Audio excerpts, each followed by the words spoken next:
Okay, and hello, welcome to podcast number 2 of Leading Dragons. I'm Deborah Abbott, and I'm delighted to welcome Mr. Cornell Thomas. Cornell, welcome. Deb, thank you so much for having me. It is an honor to be on your amazing show. Thank you, and same here, the honor is likewise. So where do we go from here, or where do we start? Maybe I think we should start from how we met. We've known each other for less than a year, actually. And we met on your European speaking tour last year. And it was November last year in Switzerland.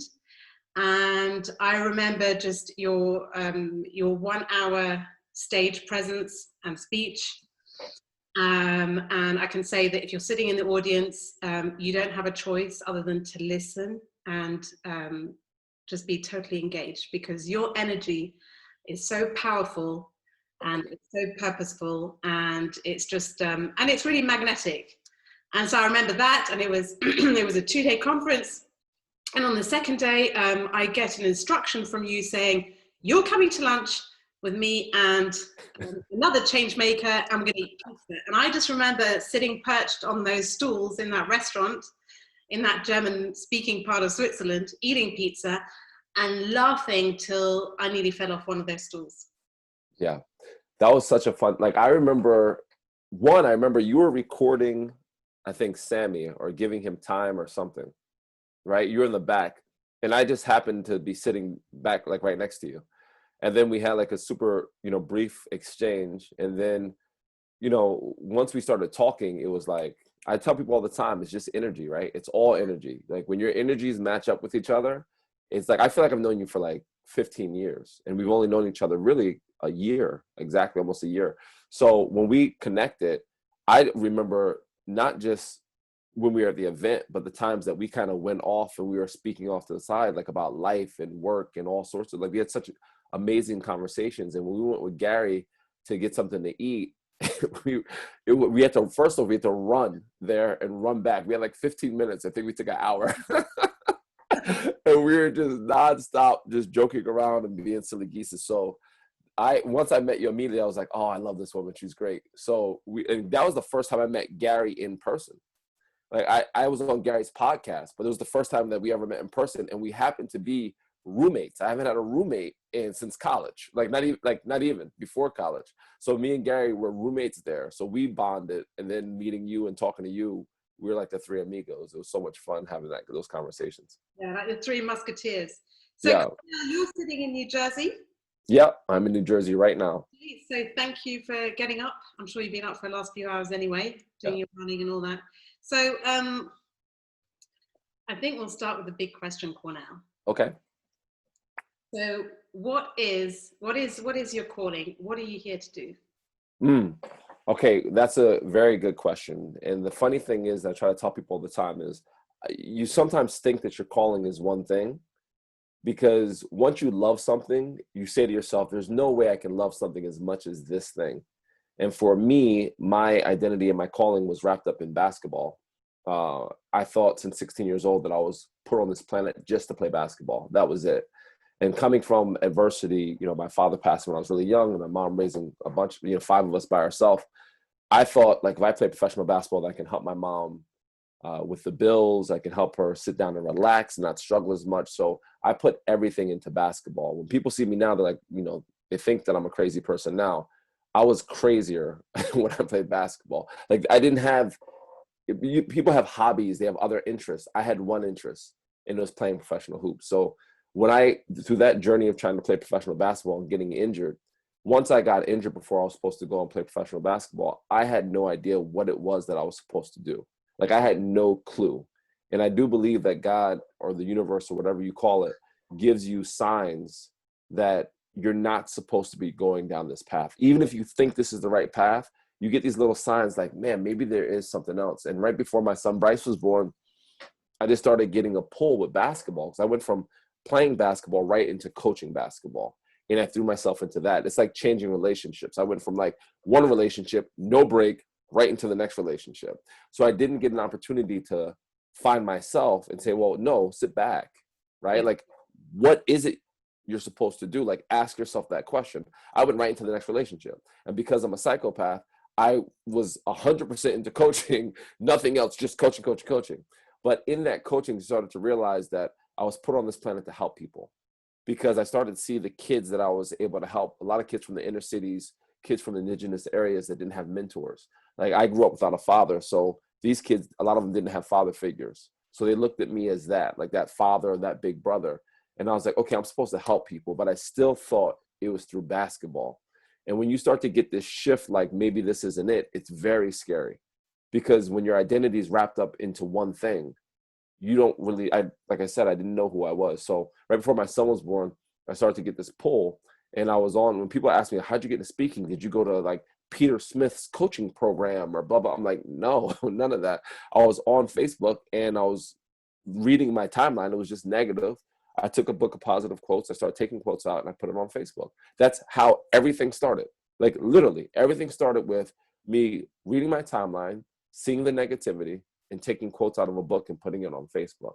And then it evolved from that to me making my own quotes, to me making blogs, to me writing a book. My first book was The Power of Positivity, to me speaking. Yeah, that's book 3. That's the third one. Yeah. So then I started speaking in front of, and for the first 9 months, I spoke for free. I didn't get paid a cent, a penny, nothing.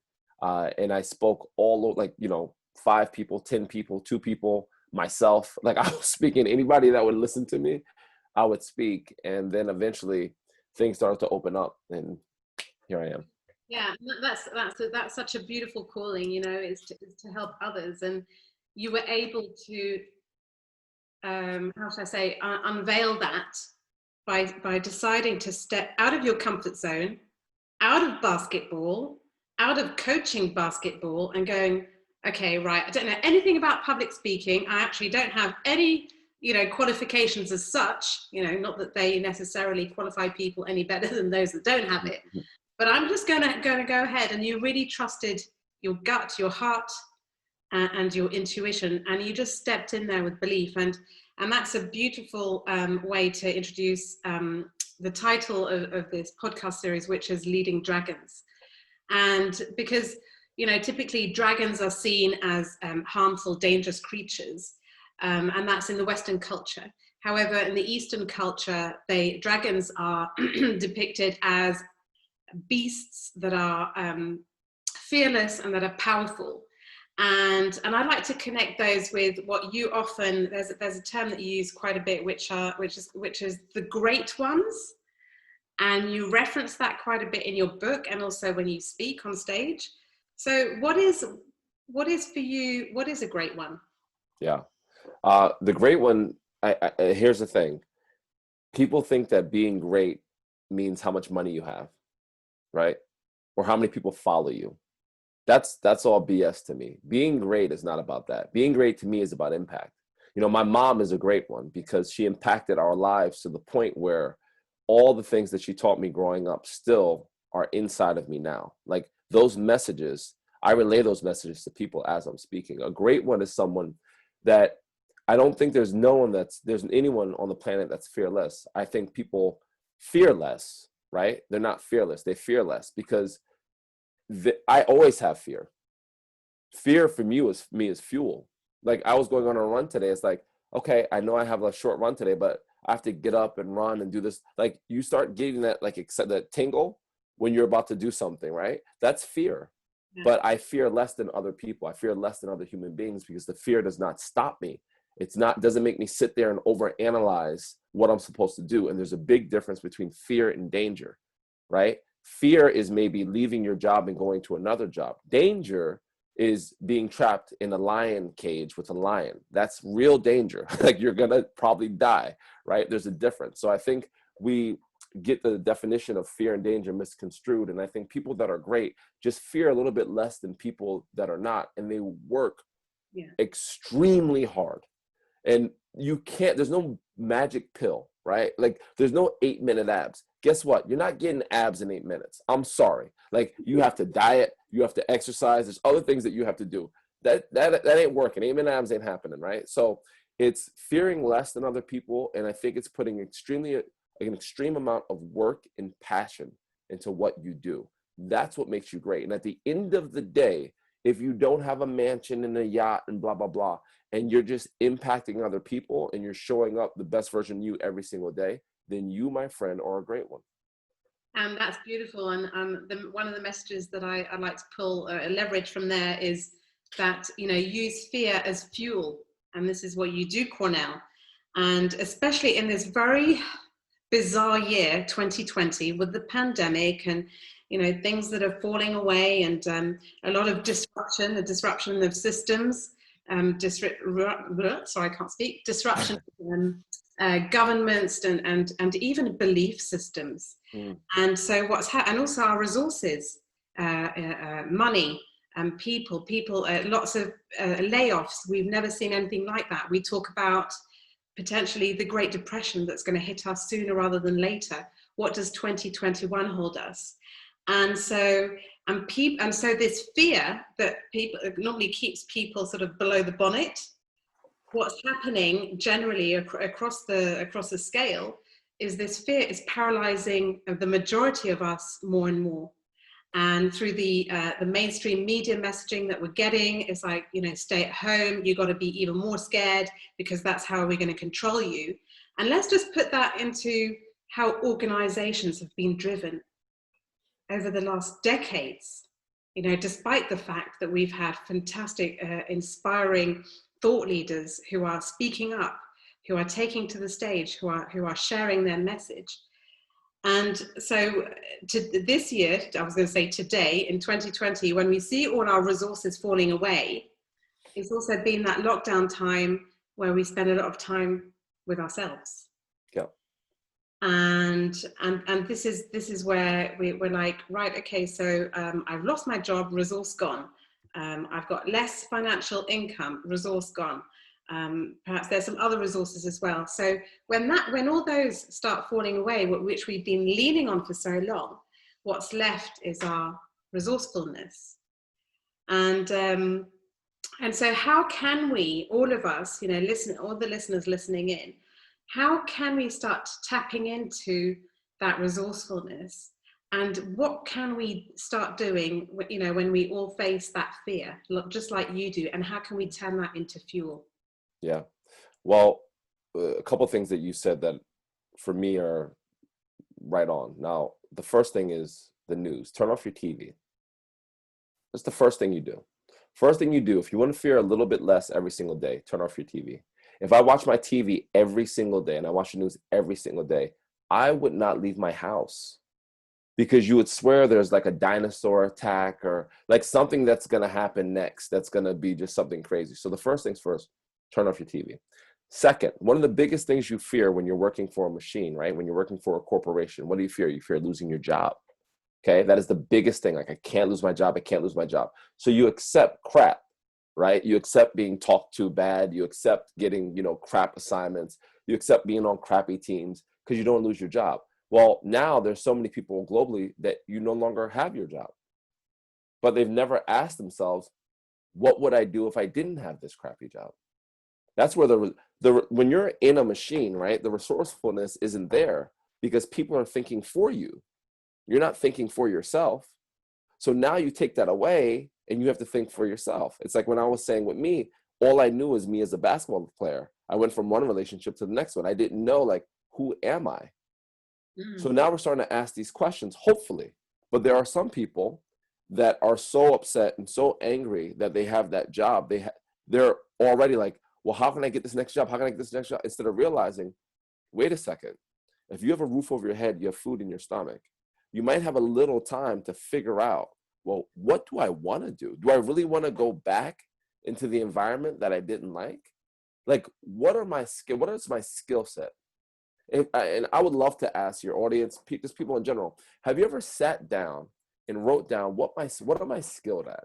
And what am I passionate about? There used to be this drill that I used to do with people that I found from this book way back in the days, where you get a blank piece of paper and you put a line right down the middle and you write down talent on one side, passion on the other. So on the talent, try to write down 10 things that you're skilled at, right? It might be public speaking, it might be writing, it might be whatever it is, coaching, whatever. And then on the other side, you write down 10 things that you're passionate about, right? Helping people, like whatever it is, cooking, whatever the thing is. And you write them down 1 through 10 on each side. Most important to least important, whatever. Just write 10 on each side. And then you eliminate on each side until you get the 2 that you love the most. So for me, I'm passionate about, helping people. I'm talented at speaking. So if I ended up with those 2 things, public speaking is obviously, that's a no-brainer, right? I should probably be doing something in that realm, even if I had 3 on each side. So that's a way to kind of break things down. But people don't sit down and say, well, what am I good at? Or what do I want to be good at? Like this is a time for you to acquire skill, right? Like go out and learn something. The thing that you want to do. I was talking to a friend last week and she was like, man, I've always wanted to get into graphic design. I'm like, you're working temp jobs. Get into graphic design. Like go do that, right? Go, if you have the means to do that, go do that on the side. Go to YouTube, right? Beginner's graphic design course. There's free videos. I can look them up right now. So there's all this stuff that you could be doing. But instead of working on ourselves, we're watching the news and we're just thinking that it's hopeless. Why would I do this if businesses are going to close down? Why would I do this if we're going to have this next wave of Great Depression? Why would I turn your TV off and then really start focusing on yourself and start realizing, like, what am I good at? What do I love to do? And how can I make that a job? And even if you have to work a kind of side job until that happens, come to fruition, then you go do it. I remember us talking a long time ago, like last year, and you're like, yeah, like there's more to what I'm doing. Like I have more of a calling to what I'm doing.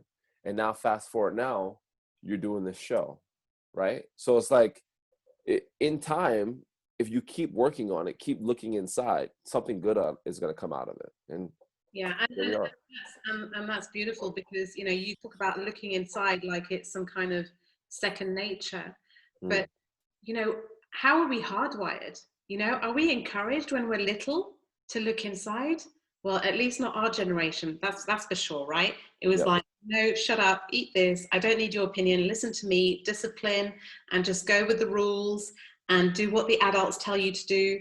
And so I guess it's a lot harder for us adults to relearn reconnecting with ourselves than for the next generation, because we see you're a parent as well, just like I am, and there's so many things that we don't want to be teaching our kids that we were taught when we were little by our parents. God bless them. And so this reconnecting thing, I think it's you say you call it like that's what you need to do, and it can be so difficult. I mean, personally, when I went through my burnout last year, I just realized how disconnected I was from myself, because I was in this whirlwind. I was just getting up in the morning, going to work, coming back, doing the kids and all the rest that you do, weekend, and then start again on Monday. And then you're in this kind of hamster wheel, and you keep going, but you're doing it year after year after year, and before you know it, it's Christmas, then it's Easter, then it's summertime, and then you're going again and again and again, and you might have that sort of cloud going, one day I'm going to go and do this retreat, one day I'm going to do this, but then it's so huge, and before you know it, you're 45, and you're just like, oh my gosh, I've just been so disconnected from myself. Even if you're doing mindfulness, even if you're doing running, even if you're doing yoga like I've been doing for 20 years, it's trying to find that reconnection. So moving into, going back to organization specifically, do you believe, Cornell, that the traditional paradigm of leadership is broken? Oh, yeah, it's been broken. It's been broken. I mean, I don't want to generalize and say all companies and all, corporations, but it's been broken. And you can see how it's broken now, because now we're having conversations about EQ. That's common sense. Like being human to someone is common sense to me. But all these big corporations and companies are bringing people in like me and you for a good amount of money and talking about things that are common sense, being kind, right? Being kind, appreciating the people that work for you. That's not rocket science stuff. Like when I go into corporations and talk about teamwork, they're like, oh my gosh, we have to work together? That's crazy. I'm like, is it? Like, is it really crazy? But so it's been broken, because when you look at like the shows, like I didn't watch it, but you know, my wife used to watch the show Mad Men, right? That was real. Like, and it still kind of happens. Like, this is that's not just a stereotype. They got it from somewhere. It's not Jurassic Park. Like, it's based on an era that actually happened. You know, a male dominated, no emotions, guys smoking in the freaking offices and treating the secretaries like dirt. Like, that's like really happened. And you can still see it in other corporations, but the ones that get it are the ones that are really starting to understand that, oh, wait a second, EQ is the most important thing, right? The most important. It's not you know, under, you know, our quota or under how much money we're making. It's the most important, because if you don't have this, the people that are under you are not going to work for you, right? So there's a great term in basketball coaching in general. When I was in Zurich, after I saw you, I was talking about a season I coached for basketball where we didn't win a game. And I remember a very famous NBA coach saying, it's not about the X's and O's, it's about the Jimmies and Joes, right? It's not about the strategy, it's about the people. Yeah. And when you start getting that in your mind, like, it's about the people, that's how my coaching career turned around. So I started realizing, no, dummy, it's not about you, right? It's not about how many wins you have or how many losses you have. It's about your people, the people that you're leading into war, right? How do they feel? And once I started changing that, I started becoming a way better coach. So yeah, I 100%, 150% believe that, yeah, that paradigm has been broken for a while. So, and so taking it from here, so if we are supposed to, that paradigm is broken, so people are leaving, absenteeism is an all high, consumption of antidepressants is higher than it's ever been, never mind suicide rates and the works, and so many other consequences that are happening, especially this year. So if EQ is that important, and if leaders really are starting to understand that their people is the company's livelihood, what is the one thing that leaders can start doing differently today, given this highly uncertain landscape? Conversation.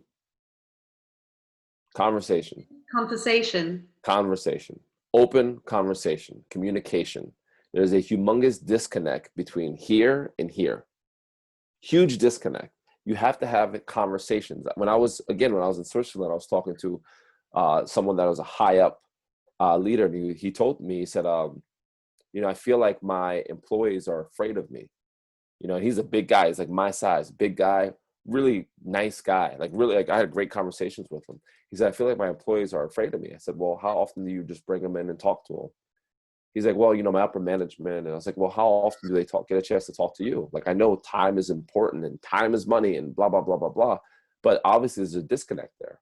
Do you ever bring them in and have conversations? Do you ever walk with them, not in the office? I used to do that all the time. My office started becoming like the principal's office to my players. So when I would call them in my office, they'd be like, oh crap. Even if it wasn't anything bad, they were getting used to like coming to my office, like, coach is going to kill me. So I would say, hey man, meet me outside the gym. Let's go walk around. So when we would talk, we'd walk around campus instead of just always being in my office and hearing something negative, right? So it's like little things like that. But I think conversation, communication, that has to be one of the most important things when it comes to like leaders and the people that are following them. How often do you talk to your troops? And if you're not talking to your troops at all, you never know how they feel. And if you don't know how they feel, you don't know how you're treating them. If you don't know how you're treating them, then you're going to have a bunch of people that are disenchanted, that there's going to be a mutiny on your hands. They're not going to want to be there, right? So I think conversations, communication, all that stuff is the most important thing. That's what you should be doing like right now. Yeah, so conversation, so effective conversation. Yeah. Talk about communication. Again, like, it's second nature, and yes, the majority of us are not very good. We're pretty crap at communicating, or we think we're being really good, but we have, you know, this, oh yeah, so Cornell's going to finish telling me what his problem is, and I'm going to come out with a solution, bam, and then he's going to be really grateful for me. Or yeah, people often, I think it goes back to, you know, the question of the definition of what a real conversation, you know, real effective, a true connecting conversation is about. What is it for you? Listening. You remember Jane Ashford Grant? I don't want to mess her name up, but Jane, who spoke at the conference in St. Gallen's. Her daughter was with her. I think her daughter Rachel was with her. Yeah. And Jane talked about listening, right? So a lot of people, I'm around speakers from time to time, and Jane did this whole thing about listening. On the train ride from St. Gallen's to Zurich, we were all on the train together.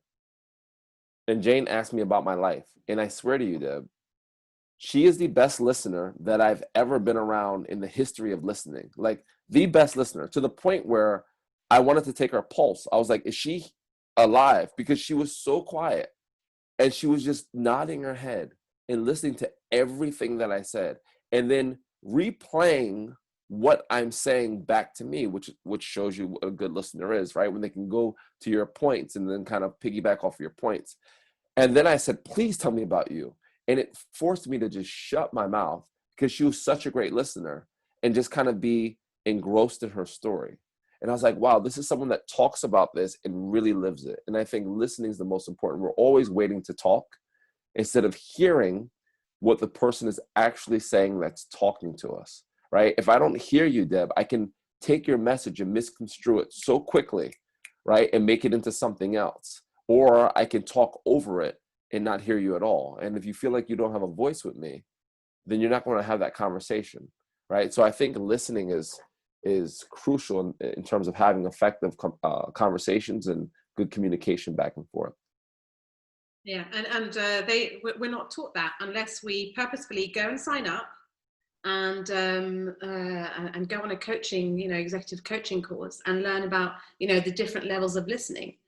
And as we say, 93% of communication is nonverbal, right?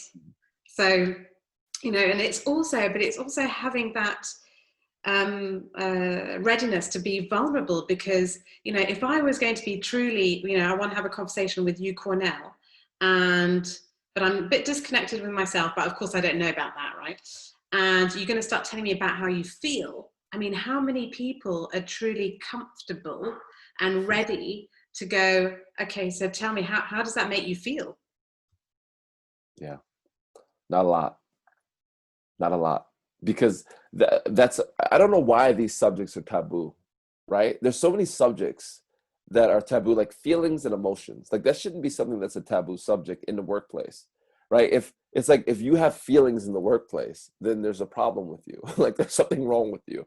How could you feel something? It's like when I walk through that door, I'm still a human being. Like I don't transform into a robot, right? Like I'm still like walking in and out the door. I'm still the same person. I still have a heart. I still have a mind. There's things that bother me, right? But these aren't conversations that we have because you can't show emotion, right? Everything is, oh, no, we're good. No, like we're not being real. We're being fake. You're putting on this mask. When you were telling me about your burnout, it's like, I'm saying to myself, how is she showing up every single day with all this stuff inside? It's like just festering. That's how burnout happens, right? It's like this little ball and it starts this way and it never gets addressed and it gets bigger and bigger and bigger and bigger till the burnout happens. Imagine if someone would have stopped it when it was a little ball and said, hey, Deborah, come in, let's have a conversation. Tell me your feelings. What's going on? Let's talk about this, right? Then maybe it would have been squashed when it was a ball and not became this humongous avalanche, right? And it's like, again, for us, it's common sense, right? Like, okay, there's something wrong. Let's talk about it. But it's not common to a lot of these corporations. And that's and this is also what really brought me to bringing this podcast series to materialize, because there's so many. I mean, the majority, Gallup survey mentions this as well. There's a majority of employees working in organizations who are disengaged. And so many people, I mean, I just think it's not okay that antidepressants are just, prescribed by your GP when you ever just pop in, like you pop in and buy a loaf of bread, or you just pop into your GP and you get your prescription, you get your drugs over the counter, with your prescription. And because this is having a huge ripple effect on what, like you said, we don't we're not a different person when we leave the office building, are we? And we go home, we've got responsibilities towards our children. We have, as parents, we also have responsibility towards our society, and not only as parents, as non-parents as well. And so this, this impact is so big that for me, I see it even as criminal that employers are not thinking about the mental well-being of their employees, and it's not on the top, the top 5 or the top 3 priorities of their list, considering their people are the lifeblood of the very organization that they're running. Mm-hmm. That's, again, when you take yourself out of the equation and realize it's not about you, it's about them, then you understand the value of your people. When you're so egocentric, where it's all about you, and it's not about them, then you don't see the value, right? Why would I see the value if I think it's all about me? If I'm coaching a sports team and I think I'm the reason that we're winning, not the people working for me, not the kids that are showing up every single day and practicing their butts off and sacrificing just like me, I'm the reason, then I don't see their value. I can lose 1, 2, 3, 5, 10 kids, whatever. I'm the star, right? I'm the show. So it doesn't matter. Think about how many companies think that way. Oh, we just laid off 80 people. We just laid off 100 people. Okay, really? Like, did you not think that any of those people had any value that could help you out in your company? No, because you're thinking about yourself, right? So it's like there's just so many things where I would love to get some of these leaders into a sports arena and just sit them down and talk to them about things that we talk to 5th graders and 4th graders about when it comes to leadership and being good teammates and coaching. I have 7th, 8th graders that know more about leadership than some of these companies that I walk into and talk to these upper managers. I'm like, these kids know more because they understand how teams work, right? You don't understand how teams work. They might be able to lead your company better than you. But I don't say that till after I get a paycheck. Like, then I get, I want to get paid. So I get my paycheck first and then I say that. Yeah, right. But that's the thing, isn't it? So people might know, and this is what this Leading Dragons podcast is about, which is it's all very good and well to know what you need to do, right? It's all very good and well. You can read a million books on self-help and developing others and all the rest of it. But then when it comes to you going into the office or coming, having a meeting with your team and making things change, this is where things block, things slow down, or things just don't happen. So, and this continual pattern is all because at the end of the day, the organization has got all its employees, plus it's got a separate entity, which is culture, its own toxic culture. Mm-hmm. And in most companies, and I'd love to hear what your experience is with corporations as well. But from what I've seen, you can see toxicity. And even if you work within a given department, which I have done for many years as a leadership facilitator, at the end of the day, it's futile. Why? Because you can't have departments working in bubbles and silos. They're still part of a matrix. So what needs to happen to start shifting that and to start seeing new leaders who are replacing this broken paradigm of leadership? Well, first, you have to know that your culture is toxic. It's very hard to know something's wrong if you don't think anything's wrong, right? Imagine if you're going into a company and you're saying, hey, well, your culture, this is a very toxic place. And like, well, what are you talking about? This is great. And then you talk to the employees and like, we hate it here, right? So again, there's the lack of communication. With culture, it's something that you have to enforce every single day. You don't take a break off from culture. And again, I'll use sports terms with this. If I say, okay, Deb, you're one of my players. Okay, one of our non-negotiables as a team is you can't be late for practice. It's a non-negotiable. If you're late for practice and it's not some extreme case where someone passed in the family or whatever, then the whole team's going to run. You're my star player. And we have a game the next day. And you show up late for practice. And I say, well, it's Deb, I don't want to lose Deb, I don't want to make us tired, or like we have a game tomorrow. So maybe I'll overlook it this one time. I have 11 other guys looking at me saying, okay, well, this culture, it's not real because the rules don't apply for everyone, right? So every single day you have to clean the hen house because the hen house is going to get dirty every single day. There are plenty of times where you just want to go like this and make pretend something didn't happen.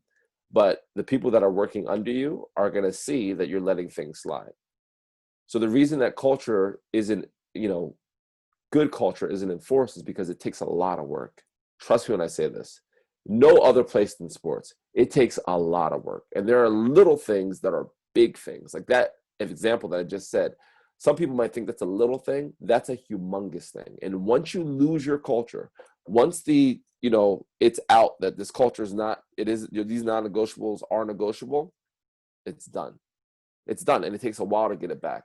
It's over. So you really have to enforce it from the beginning. The craziest meeting that we would have for my basketball teams was the first meeting of the season. And my players, once they played for me, was like, Coach, you came in so hot. Like, you came in like so crazy. And I used to tell them all the time, it's very easy for me to go from crazy to sane, then sane to crazy, right? If I have a lax culture for the first month, and then all of a sudden I'm coming in like, oh, wait a second, we got to change things, right? You're not going to respect that. But if I come in and say, look, these are non-negotiables. This is the way we're going to live our life. Like Ubuntu, I got that from basketball. It means I am because we are. Yeah, I was just going to ask you that. That was going to be my next question. Yeah. Because I see it on your T-shirt that you're wearing today. So yeah. For the benefit of people listening in, what is Ubuntu? Yeah, so the season that we had where we lost every game, we were 0-28. Now I want to say that again. 0, that means we won none, and we lost 28. And we were getting beat by 70 points, 60 points in a basketball game. It's unheard of. I mean, we were terrible. At the end of the season, my athletic director sat me down, who was my former coach, and the only thing he said to me, not about the wins, not about the losses, he goes, Cornell, I didn't see your personality. And that hurt more than anything he would have said about winning and losing, because he know talent-wise we didn't have a good team. But he said, I didn't see your personality. He said, you seemed upset all the time. He goes, that's not you. When you come into a room, everybody brightens up. He's like, I didn't see that from you. So I was like, wow, that hit me hard. And so the next season, I started to work on things. And the season after that, I was at a coaching conference in Las Vegas. And one of the coaches, this guy, Doc Rivers, he coaches the Clippers right now. He talked about Ubuntu. He learned it's a South African word, and it means I am because we are, which means if we're all living in the same village and you're a millionaire and I'm poor, the whole village is struggling because I am because we are. We're only as strong as the weakest link, right? So we're all together in this. So I started using this with my guys. I had them research the word Ubuntu. I had them write about Ubuntu. And we would say it in our huddles, right? We would say Ubuntu, so all the other teams like, what is that? What is that? And I used to tell my guys all the time, it's like, when I see one of you, I want to see all of you. I want to see you guys all together. And this was the best team that I've ever coached at that school. And we won the most games, broke all these records, blah, blah, blah, blah, blah. And it wasn't because I became this like super good coach. I was 2 years away from losing every single game. It's because I started realizing it's about us and not about me, right? And once I took myself out the equation and put my guys in front of me, right, then things started to happen. So I think that culture is such an important thing for me. And when I talk about it, I'm so passionate about it because I've seen bad culture. I've been part of bad culture. And part of that was me, right? Like I was part of toxic culture by my own doing. And until I realized that I was part of that, I was able to turn it around. So I think a lot of times people they don't know that they have bad culture. They think that it's fine, right? They don't know that there are people that are struggling, that are going home and taking antidepressants and having, thoughts of, not being around on this earth anymore because of their work environment. And that brings me to thinking about this individual competition that's still highly encouraged in organizations. Hence, performance management systems, right? So you have your appraisal and you sit down with your manager and they're like, right, Cornell, so what have you done this year? And it's also individual. And yet on the other side, you've got organizations saying, teaching you about how to lead a team, about collective intelligence. So, and they're doing all this and they're saying, oh yeah, our values is also, you got to speak up, you got to stand in power, you've got to be individual, you've got to bring your unique added value to the table. So they've got all these beautiful initiatives, but there's not that culture, that work environment that's supporting any of that. So what do you reckon, if you could wave a wand one time across, you could just like fly across the globe and just wave a wand, just one stroke for each company. What is the one thing that you would like to see and do you believe is possible and is a top priority to change within organizations? What would it be? I think it would be leading with your heart more. That'd be the one thing that I think is universal. It's the one thing that you can do today. It's not some rainbows and butterfly type stuff, right? It's doable. Lead with your heart more. That's not saying that you can't be a good businessman or woman. That's not saying that you can't be competitive in a healthy way, but just lead with your heart more. Because if you lead with your heart more, you're going to think about other people.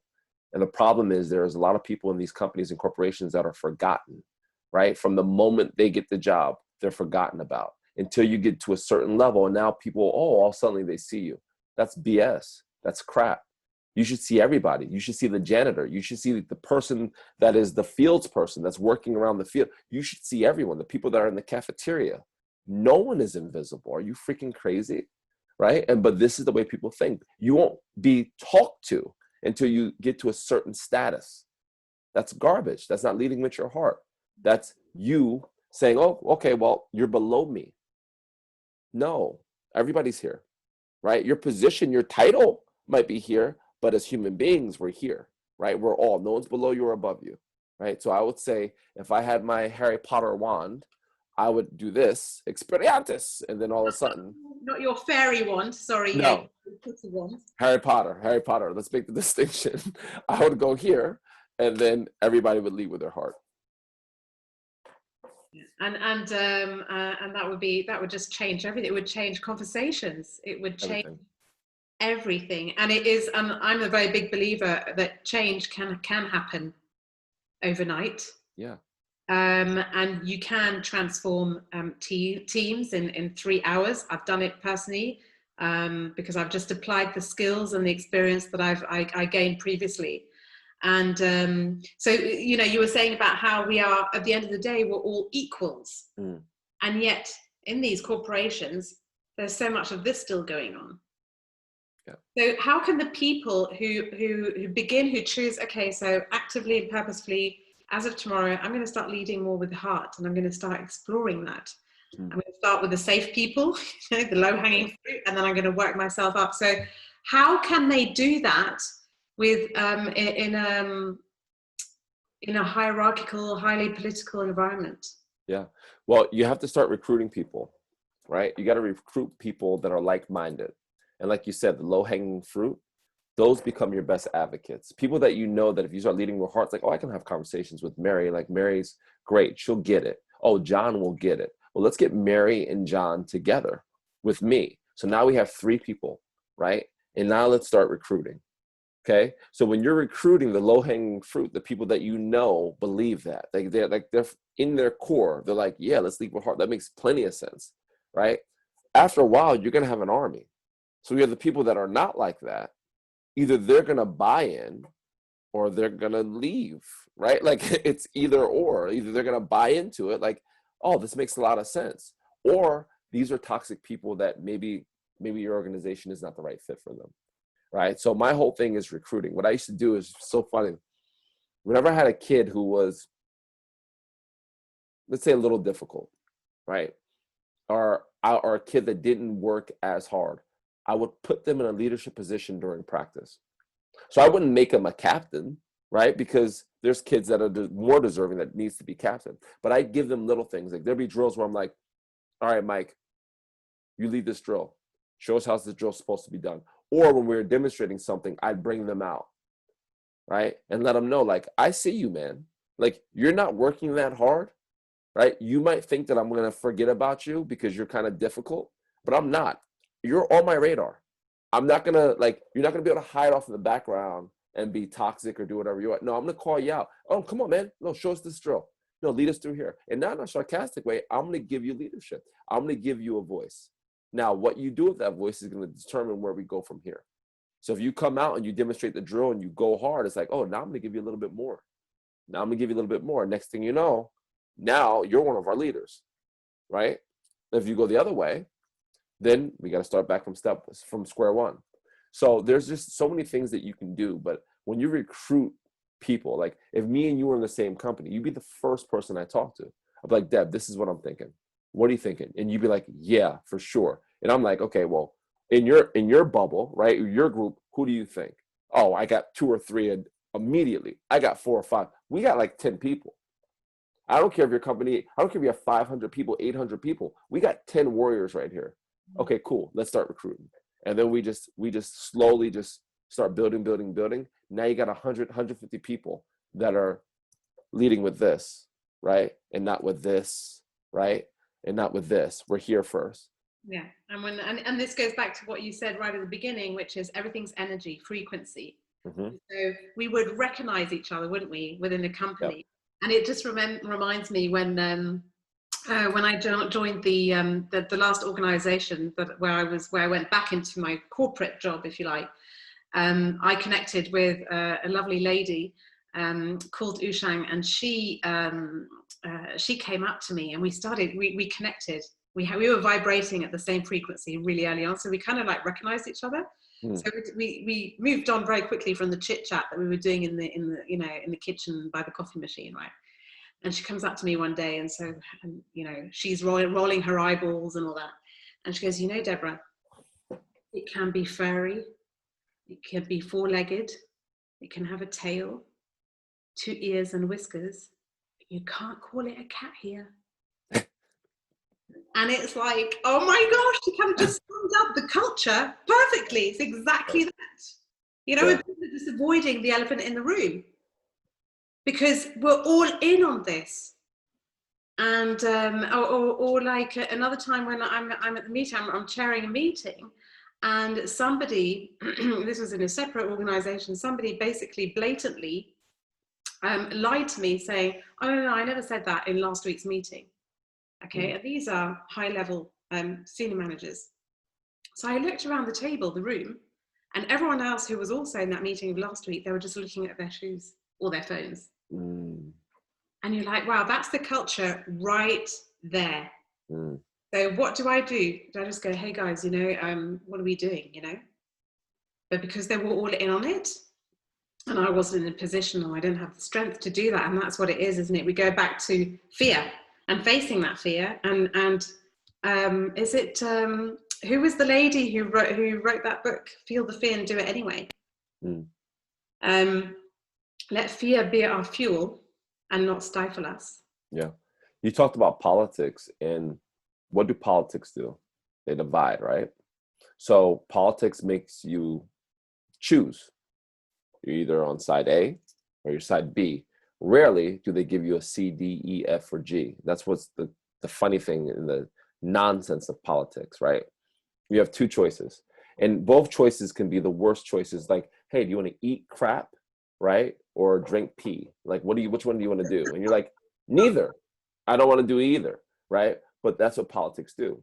So to separate the politics and the company, you have to go across the political lines and realize there are no politics, right? Like, we're all together. We're going to be a family. There are no politics. There is no A side and B side. There's one side. It's us. It doesn't matter if you're accounting and you're in marketing and you're in here. This is, like you said before, we're all one team, right? We're all part of the same company, right? It's just different little factions of the company. So whenever, I always tell people, you'll never have anyone come up to me and talk bad about my friends, because it will only last 3 words. Like, if you say, oh, Deborah, I'll check that person immediately. You're not saying anything bad to me about people I care about, right? But how many times do we have that water cooler talk where everybody's talking about everybody else and blah, blah, blah, blah, blah behind people's back, and then smiling in front of the person as they walk past them after just finished talking about them, right? Imagine if you had a company where people didn't know. The person's right there. If you have something to say, just tell them. Like, bring them in the room, tell them. Like, don't tell me about this person, right? That's where the politics come from, right? People just doing this the whole entire time. You're right next to me. You're in the same cubicle, but I want to go to this way on the other side and talk about you, and you're right next to me, instead of saying, hey, Deborah, at lunch, do you have a minute after lunch? Can we just have a quick conversation? You said something in the meeting that I want to talk to you about. That's it. Problem over. we have a conversation, problem over. You said I was lying. You said, you know, I was lying. You know, you lied about this, and what's up with that? Like, were you scared to say something in front of people? Blah, blah, blah, blah, blah. Or, you know, this person was lying and you didn't have my back. Like, you just looked at your shoes. Like, what's the problem? What's going on? Maybe we should all come in together. Like, what's the issue? Imagine people are brave enough to have those conversations. Then you want to have the little nonsense, political drama, high school crap that goes on all throughout these companies. I hate the water. Oh, let's water cooler talk. Why are you at a freaking water cooler talking? Go to the water cooler and drink water, right? Like don't go to water cooler to talk. Like, go to water cooler and drink some water and just shut up, and then go back to where you are. Yeah, and so that makes me think of the term side conversations. Yeah. Because that's just, and it's like, so conversations, you know, I asked you earlier, what is the one thing that we can start changing tomorrow? It's our conversations and listening. And having these side conversations, which is so beautifully like painted, are just like, that's the toxicity, you know, in organizations. Yeah. Oh yeah. So that, and thank you, Cornell, because just the way that you bring the energy in this call, it just brings so much hope, because we can step in our power. We can start making the change tomorrow. And you know, Rome wasn't built in one day. And now I'd like to turn to the viewers, the listeners, and to ask you, so what is it in this call that resonated with you? Perhaps you spotted a hidden teaching, perhaps there's an insight, you got an aha moment. Cornell, what is the one action that you would like to propose that the listener walks off with today? The one action I want to give to the listener is start figuring out who the hell you are, and start figuring it out now. Like, who are you? What drives you? What do you want to do in life, right? Are you where you want to be? And if you're not where you want to be, are you taking steps to getting there? And if the answer is no, then ask yourself, why aren't you taking those steps? Break down that problem like long division, right? Get it so there's no other common denominator. Keep asking yourself why, until you get to the end, to the root of the problem. Now, most of the times, the root of the problem is us. It's not the past. It's not what someone told us. It's us. It's our own limiting beliefs. So I would say, figure out who the hell you are and what you want to do on this earth, and then start going after it, because we don't have a lot of time. In another 100 years, there'll be all new renters on this planet, and we won't be here on the physical form. Wow. Okay. Famous last words. Okay, Cornell. Listen, it was such a pleasure to have you on my as my second dragon on this podcast. And like I mentioned in the first one, this podcast is not about me, and it's really about sparking up your curiosity in terms of like who you are. What is it that you can really start changing?